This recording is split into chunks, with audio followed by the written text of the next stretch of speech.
नमस्कार. चला, आज केंद्रीय शिक्षक पात्रता परीक्षेबद्दल म्हणजेच CTET बद्दल बोलूया. आज आपण एका अशा महत्त्वाच्या रणनीतीवर नजर टाकणार आहोत जी हजारो हुशार उमेदवारांना अपयशापासून वाचवू शकते. ही एक अशी अडचण आहे जी चांगली तयारी असूनही अनेकांना मागे खेचते. हे फक्त एक वाक्य नाहीये. हे अनेक मराठी माध्यमातल्या उमेदवारांचं वास्तव आहे.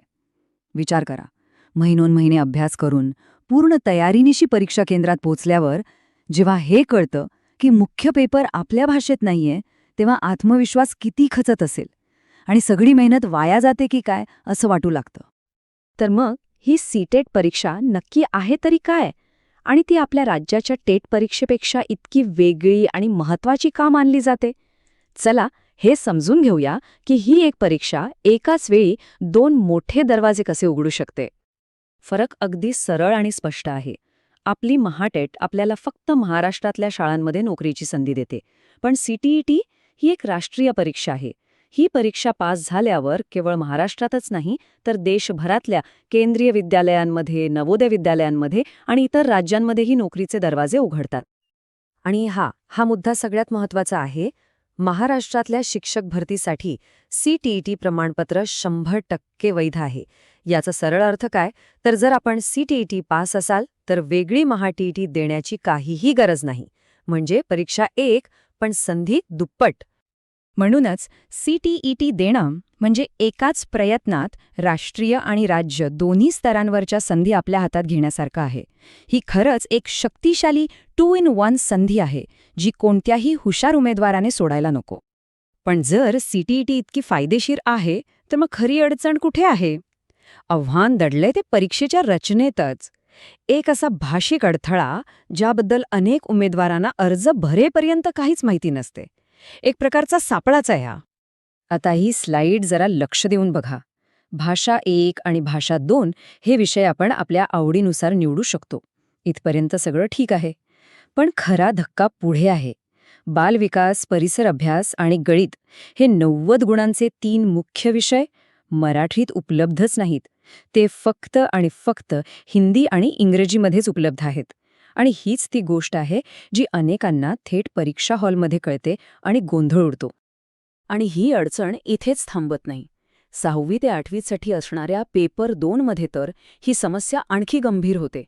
कारण तिथे विज्ञान आणि सामाजिक शास्त्रसारखे अधिक संकल्पनात्मक आणि गुंतागुंतीचे विषयसुद्धा केवळ हिंदी आणि इंग्रजीतच सोडवावे लागतात. मानसशास्त्रामध्ये याला कॉग्निटिव्ह लोड असं म्हणतात. पण सोप्या भाषेत सांगायचं झालं तर परीक्षेच्या दबावाखाली एका परक्या भाषेत प्रश्न समजून घेणं, त्याचं आपल्या मनातल्या मनात भाषांतर करणं आणि मग उत्तर देणं, या सगळ्या प्रक्रियेत प्रचंड मानसिक ऊर्जा आणि वेळ वाया जातो.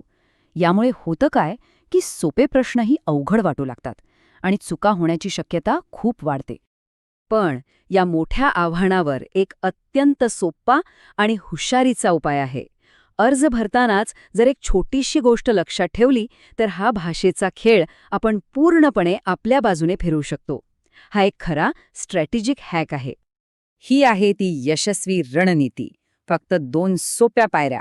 अर्ज भरताना भाषा 1 म्हणून आपली मातृभाषा म्हणजे मराठी निवडा आणि भाषा 2 म्हणून हिंदी निवडा.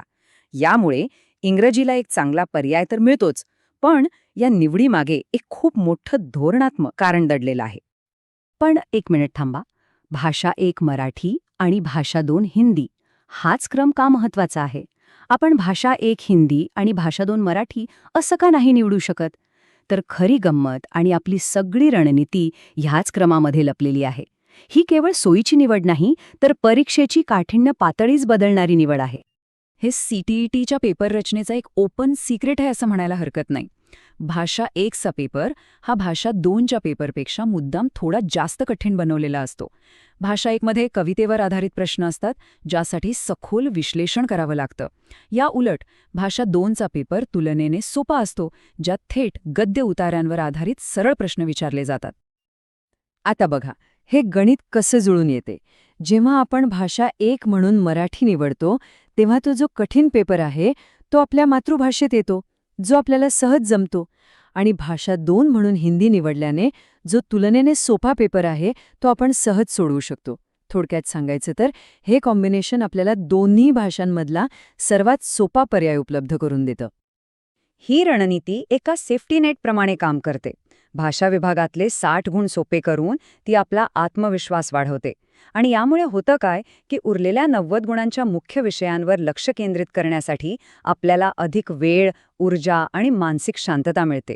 म्हणजे अर्धी लढाई आपण अर्ज भरताना जिंकतो.